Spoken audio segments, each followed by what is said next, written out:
And now... What is this? I know you're gonna dig this. This is the Flatland Sports Podcast. Where do you come from? Lubbock, Texas? Lubbock, Texas. A place called Lubbock. I wonder if they think I'm so gorgeous back in Lubbock. What do you care about Lubbock? You're big time now. I'm just a little homesick, that's all. Is that what you want, Larry, to spend the night in Lubbock, Texas at a Days Inn with a $15 voucher from Cinnabon? Lubbock? No, it's near Lubbock. What's it like there? It's flat, real flat. You stand on a coffee can, you can see Colorado.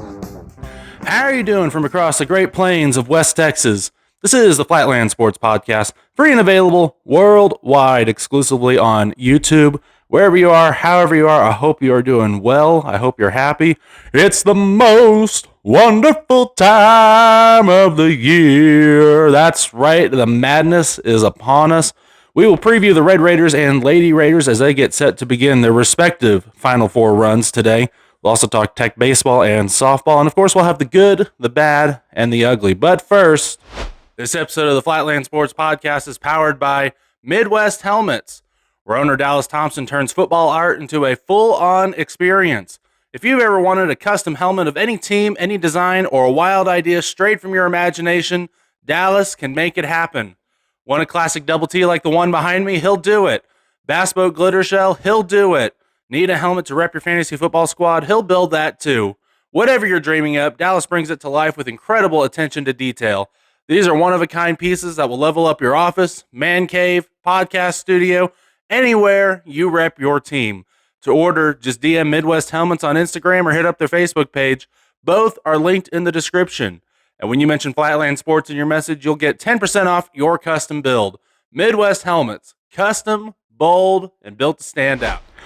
The 5th-seeded Texas Tech Red Raiders will take on the 12th-seeded Akron Zips tomorrow in the first round of the NCAA Tournament Midwest region. It's an 11:40 a.m. tip-off on True TV. You can watch Impractical Jokers before the game. Texas Tech, a 7.5-point favorite, pretty much lopsided on ESPN Analytics, with Tech having an 82% chance to win. Akron is at 18.1%. What do we need to know about Akron?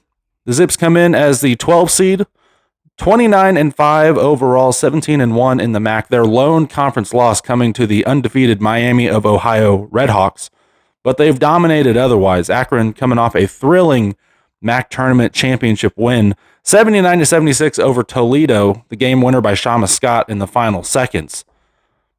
They, of course, won the MAC tournament with victories over Buffalo, Kent State, and Toledo.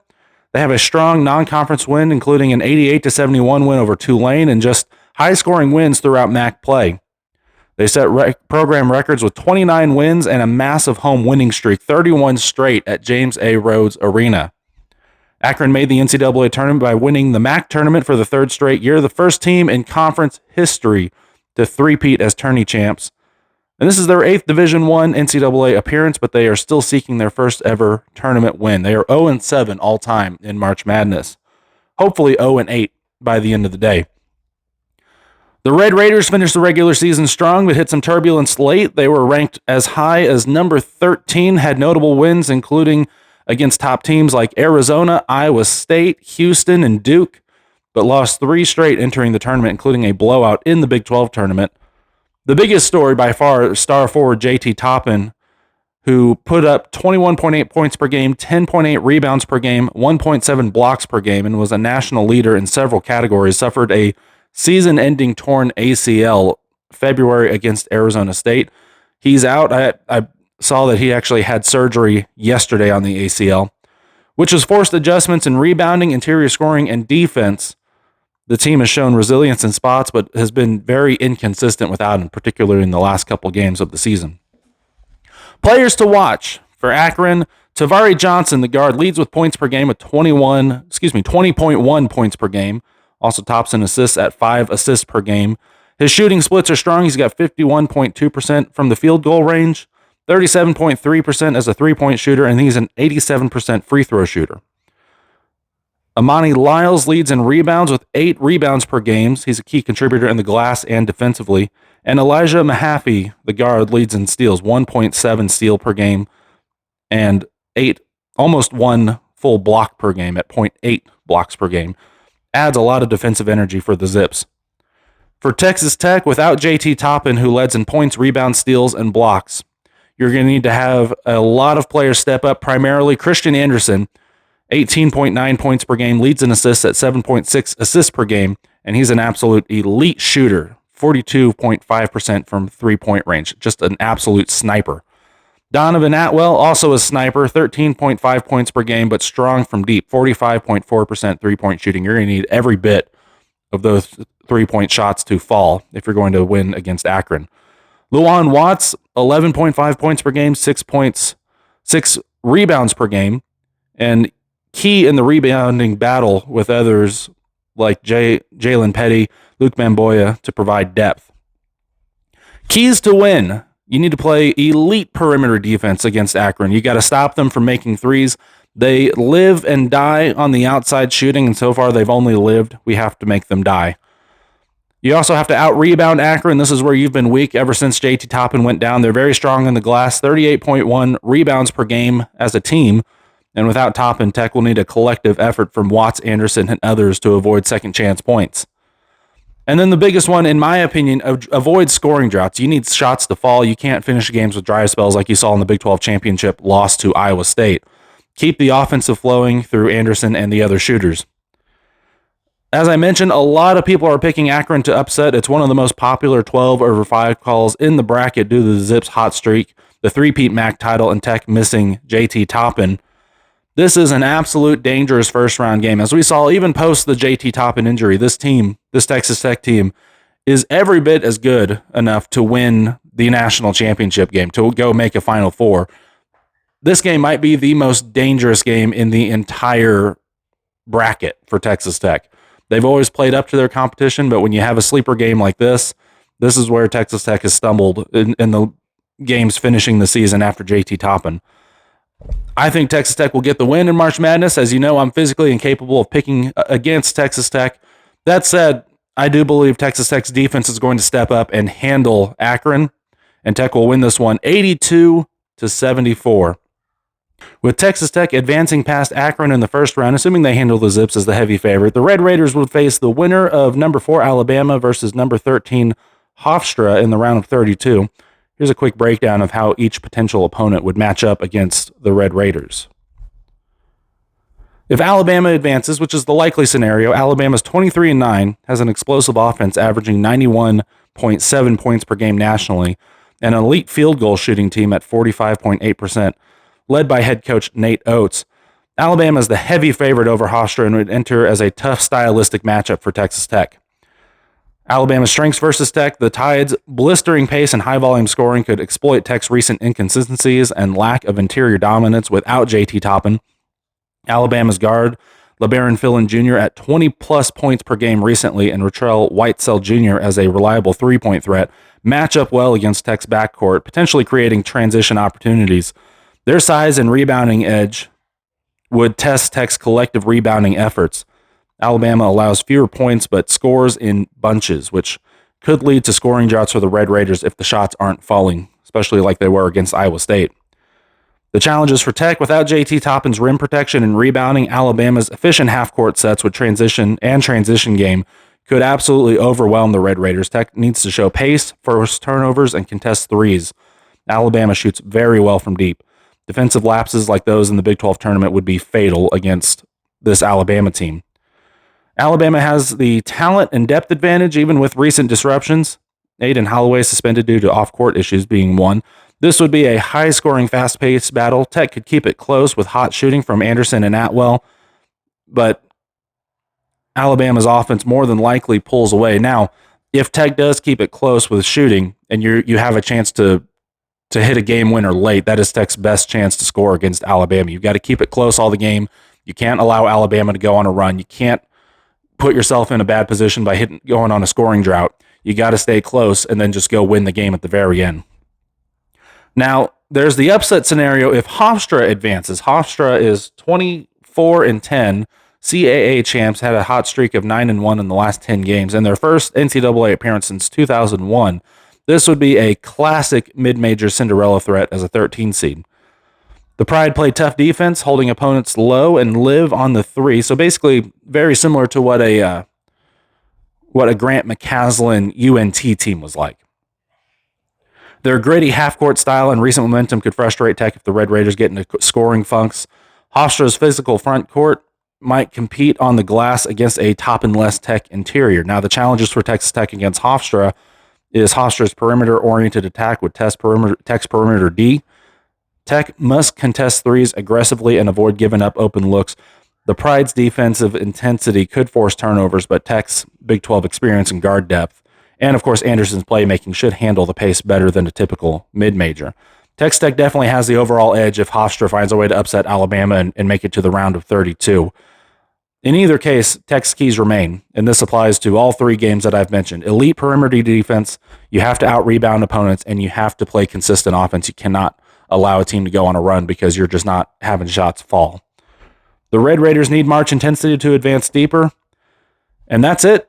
So we'll see how the game goes today, and hopefully we'll get to see how a game goes on Sunday. When we come back, we'll talk Lady Raider basketball. This is the Flatland Sports Podcast, presented by Midwest Helmets.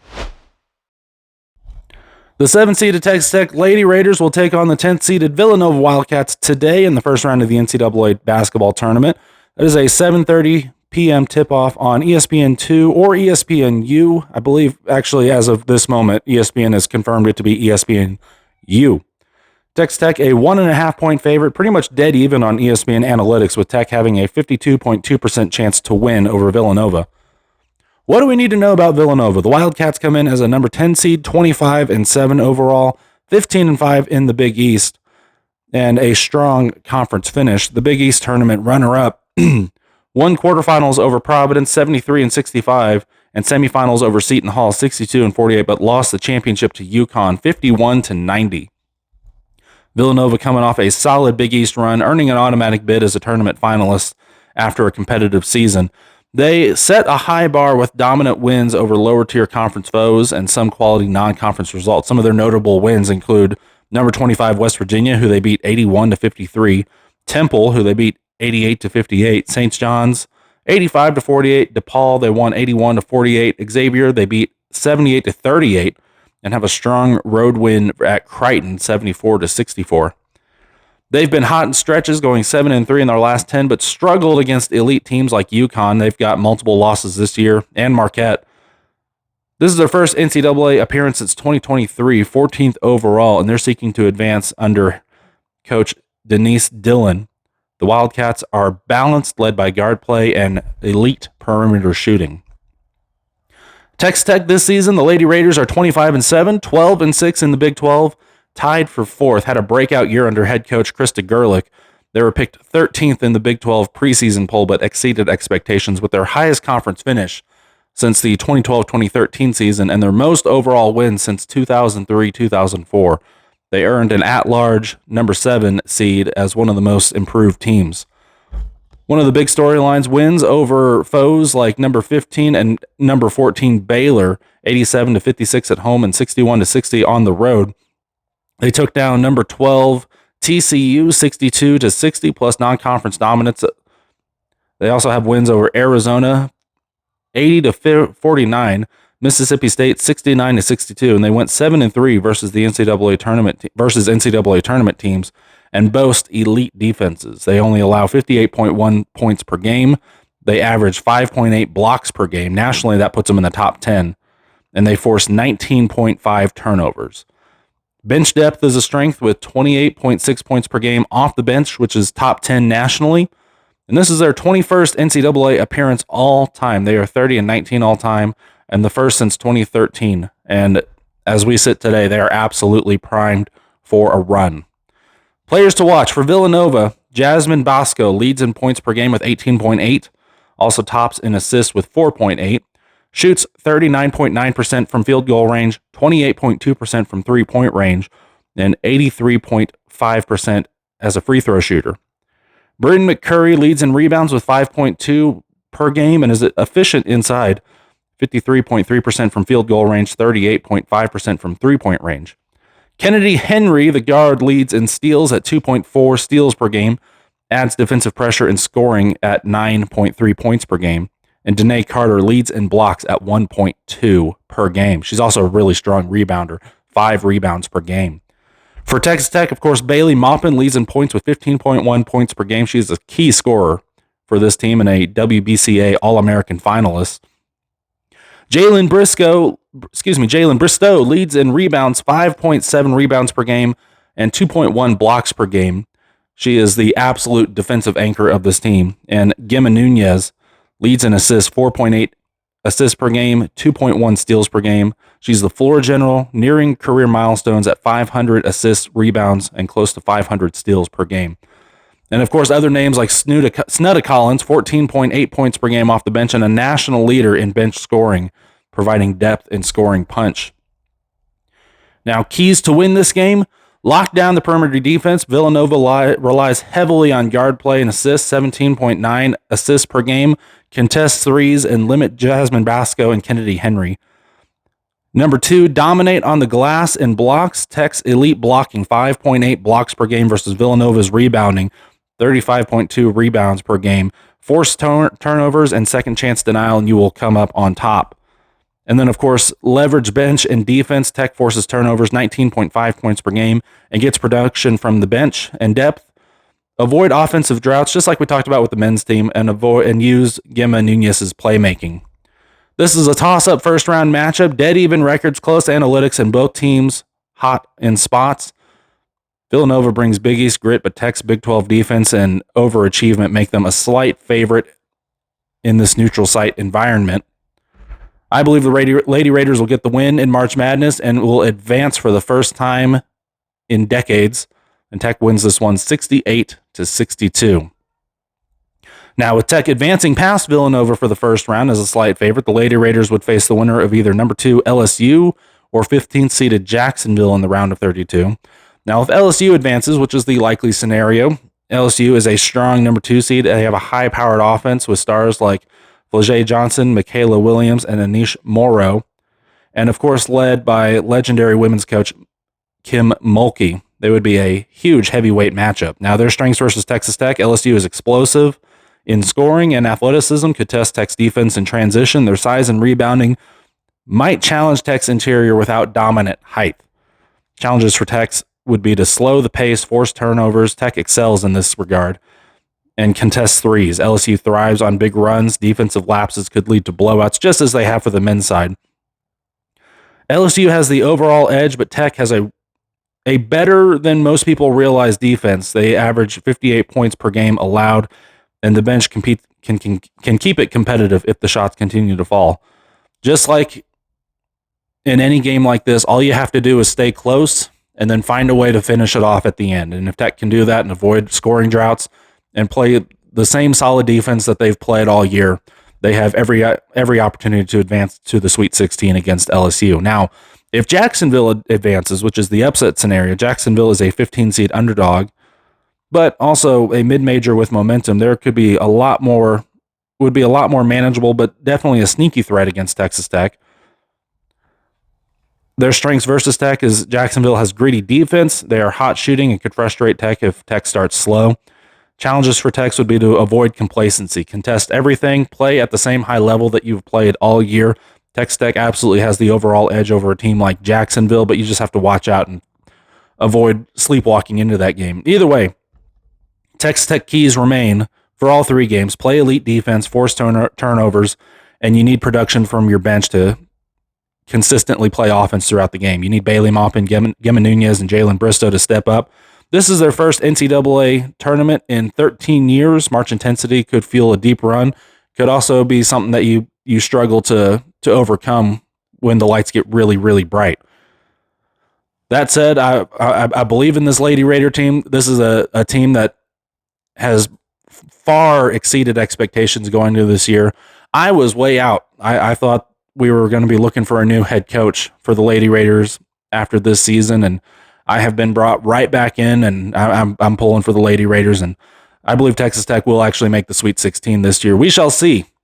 They've got a tough one today, and they'll have another tough one on, I believe, Saturday or Sunday. When we come back, we'll talk a little bit of Texas Tech baseball. This is the Flatland Sports Podcast presented by Midwest Helmet. Texas Tech finished the last weekend at 500 with a series win over Kansas to open Big 12 play, going 2-1 in the conference series at home. before dropping a midweek contest at DBU. The Red Raiders sit at 13-7 overall, showing strong offensive firepower in the wins, but some pitching inconsistencies in the losses. Now they hit the road for their first true Big 12 weekend series at Arizona, but we'll recap the last weekend versus Kansas. That was at Dan Law Field at Rip Griffin Park. Game 1 was a win 11-4 over the Jayhawks. Tech rolled a convincing win with strong offense and solid pitching. You put up 11 runs on multiple extra base hits. Logan Hughes had a multi-run game, a home run, and reached base 5 times. Jesse Rusnick had 3 hits. Robin Villeneuve had a home run, 2 RBIs. Lincoln Garcia also put up 2 RBIs, and Caden Ferraro another 2 RBIs. Lucas Perko was credited with the win. He is 3-1 now, had 6 hits, 4 runs, 3 of them earned, and the bullpen absolutely locked down, allowing just 4 runs. On Saturday, the Red Raiders won on a walk-off 10-9. It was a back-and-forth thriller before Tech rallied late. The offense put up 10 runs in the final 5 innings. Caden Ferraro was 3 for 4 with a home run and 3 RBIs. Matt Quitnar had the walk-off RBI single, also a home run and 3 other RBIs. Tracer Lopez had a home run and 2 runs, and Lincoln Garcia and Connor Schaus put up key RBIs. Connor Moen was the starter. He pitched 4 innings, allowed 6 hits, and put Tech in a jam early. The bullpen came in and bailed him out. And Ryan Free is credited with the win 3-1 in 1 inning pitched. Now on Sunday, Texas Tech dropped one 7-18 by a run rule in 8 innings. Kansas exploded for 15 unanswered runs late. The offense put up 7 runs on 6 hits. Robin Villeneuve had a 2-run home run. Connor Schaus had 2 doubles, 2 runs. Lincoln Garcia also had a double and an RBI. Jackson Burns was credited with the loss. He is 1 for 2 now in 3.2 innings pitched. He allowed 5 hits, 6 earned runs. The relievers struggled as well, and additional runs allowed by Brady Trombello and Jacob Rogers issued walks and hit by pitches. Kansas hit 3 home runs against the relief pitchers. So we move on now to the midweek series at Dallas Baptist against the Patriots. That game was Tuesday. That was a 10-16 loss. Tech built an early lead, jumped up 6-0 and then 7-2, but then collapsed in a DBU rally. The offense put up 10 runs on 11 hits. Connor Schaus had 2 home runs, including a 480-foot blast and 4 RBIs. Robin Villeneuve had a 454-foot 2-run home run. Caden Ferraro cleared the bases in a single, and Logan Hughes hit a home run. That was basically it for the offense, though, and Adam Hayes, in 2.1 innings pitched, allowed 2 hits, 2 runs, 1 of them earned, and 2 walks. The bullpen allowed runs across all 7 pitchers and just couldn't contain the 7-run 4th inning. The player of the weekend, Caden Ferraro, made a strong case with consistent production. Connor Schaus also in the mix for power. Both of them had multi-hit games, home runs, and key RBIs for the wins. Contributed in rallies and middle of order presence, emerging as a reliable Big 12 bat in Big 12 openers. Player of the midweek was Connor Schaus, 2 solo home runs, including the 480-foot. That is the season longest for the Red Raiders so far. And then 4 RBIs in the loss. Power on display despite the team defeat. The stat of the weekend for Texas Tech baseball: offensive output and wins, 21 runs combined in games 1 and 2. Explosive early innings and late rallies, but 34 runs allowed across the weekend, plus the Sunday loss, plus the midweek defeat. The offense is carrying the load with multiple 10-plus run games. Pitching depth remains an issue. It's gotten better this season compared to the last 3 seasons. Pitching was just bad, especially once you hit the bullpen. It's better. It just needs to be more consistent. And consistency is something you can build on in a season. When you have a bad pitching staff, there's nothing you can do. You have a good pitching staff that just needs consistency. So some takeaways from the series: Texas Tech remains one of the hottest lineups in the country, especially at home. Multiple players contributing across the order.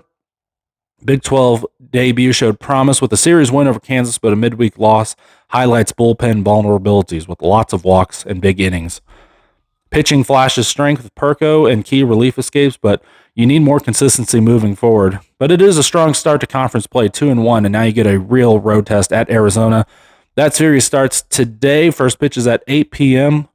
Tomorrow you'll have a first pitch also at 8 p.m. and then Sunday the getaway game is at 2 p.m. All games on ESPN Plus, and you can listen to them on the Texas Tech Sports Network. When we come back, we'll talk Texas Tech softball. This is the Flatland Sports Podcast presented by Midwest Helmet. Welcome back. Texas Tech softball ranked 2 nationally, split the opening weekend of Big 12 play with a tough loss in Game 1, but bounced back to sweep the doubleheader against number 12 Arizona, taking the series 2-1 at home. Red Raiders improved to 27-2 overall, 5-1 in conference play, showcasing elite pitching and explosive offense in the wins while shaking off an early setback. So the first game was at Rocky Johnson Field here in Lubbock. Game 1 was a loss, an 0-9 run rule in 5 innings. Tech dropped the opener as Arizona capitalized on errors and power hitting.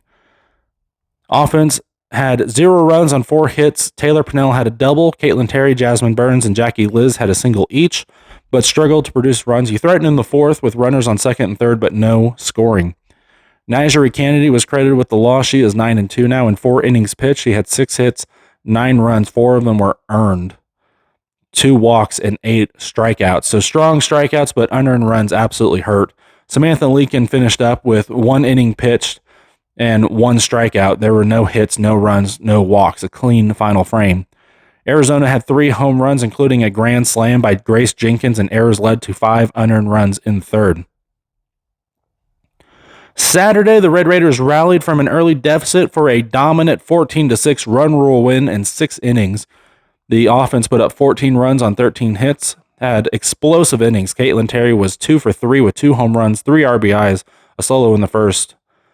Taylor Pennell was 3 for 3, a home run and multiple RBIs. Desiree Spearman had a 3-run home run in the second to tie the game.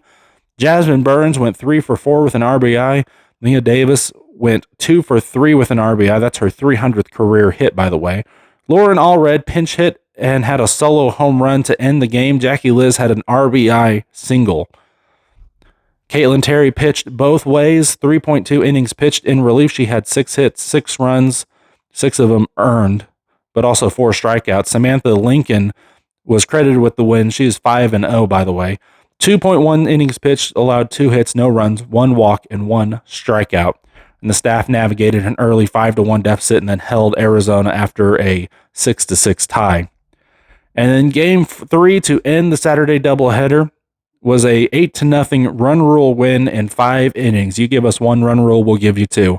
Nigeri Kennedy's complete game shutout sealed the series win. The offense put up 8 runs on 7 hits. Caitlin Terry had 1 home run, 3 runs in the 4th, 3 RBIs. Taylor Pennell had an RBI single.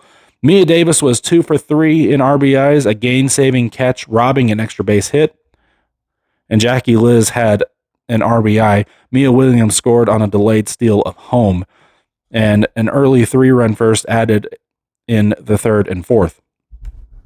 Nigeri Kennedy was credited with the win. She's 10-2 at this point, had a complete game, 5 innings pitched, 2 hits, no runs, no walks, and 2 strikeouts. The Nigeri Kennedy performance that we are used to. Retired the final batters to secure the run rule victory. Our player of the weekend is Caitlin Terry. Power surge across the doubleheader. She had 3 home runs total, 2 in game 2, 1 in game 3, and multiple RBIs. She was dual threat, strong at the plate, contributed in the circle when needed, and was key in the rally and the shutout, emerging as one of Tech's top all-around performers. The official stat of the weekend, 22 runs scored in the doubleheader sweep, 14 in game 2 plus 8 in game 3. You outscored Arizona 22-6 across both wins. Nigeri Kennedy's 2-hit shutout in the finale was also a highlight. Texas Tech offense is potent when clicking. Multiple home runs, multi-hit games from Terry, Pennell, Burns, and Davis. Pitching led by Kennedy and Lincoln showed depth.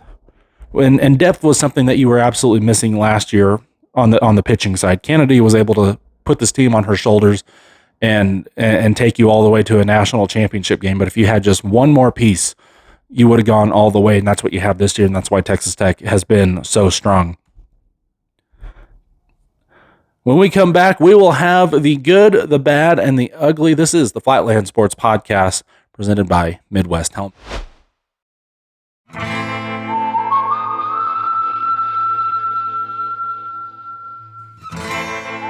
Jungle.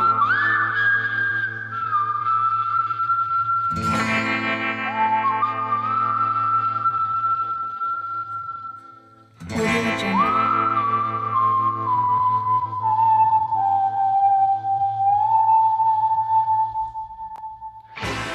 Back for one more. This is the good, the bad, and the ugly. We'll start with the good. It's good. It's good. It's good. March Madness is in full swing. It is the most wonderful time of the year. And if you needed one video to encapsulate what makes everything about March great, it's this one right here, where High Point upset Wisconsin in the first round of the NCAA tournament. And here is the video of the student broadcast calling the game, calling the win. Anderson, driving, step back. In circles now, Johnson catch and shoot. Johnson! That's what they needed. Timeout. Timeout. Portland, do you believe it? Here comes Johnson. The layup. It's good. Johnson on transition. Takes it in bounds. 9 seconds. Boyd wants it inside. Try. 6 seconds. Block. Now Boyd, they launch down court. Anderson gets it. Throw on the glass slipper. It's a Cinderella story in Portland, Oregon. For the first time in program history, High Point breaks through. We will see you in the round of 32. Oh, what a... This is just pure March Madness. I mean, everything that we love about March Madness, from the upsets to just everything in general, and everything that Joel Klatt hates about it, by the way, all summed up in one video. And what a magical moment for this kid. If for whatever reason the football conversation ever trickles into basketball, then you start getting people in the national media talking about, oh, these poor mid-majors, you know, they have no chance to win a national championship. They really just need to have their own tournament and play for something real, instead of just, you know, a chance to maybe upset a team once in a while, but that's it. F that. This is what they're here for. This kid got to witness one of the greatest moments in his school's history. And there's no chance, there's always a chance, but they're probably not going to win a national championship. This was the peak for their school, and this is all they need. This is all they want. They, as I've said before, that no mid-major wants to give up a walk-on part in the war for a lead role in the cage, to quote the great Pink Floyd. Let's do a bad. So dumb. It's so dumb, it's brilliant. No! It's just dumb. I have to work today. The day job's got me working during Texas Tech basketball, like most of us who have day jobs, and you've got early March Madness on a Friday. Sadly, if you don't know, my day job is in real estate. I will be on the road doing showings during the time that Texas Tech is playing, but I will have an earpiece in. I will be listening to the dulcet tones of Jeff Haxton and Chris Level on the radio during the whole thing.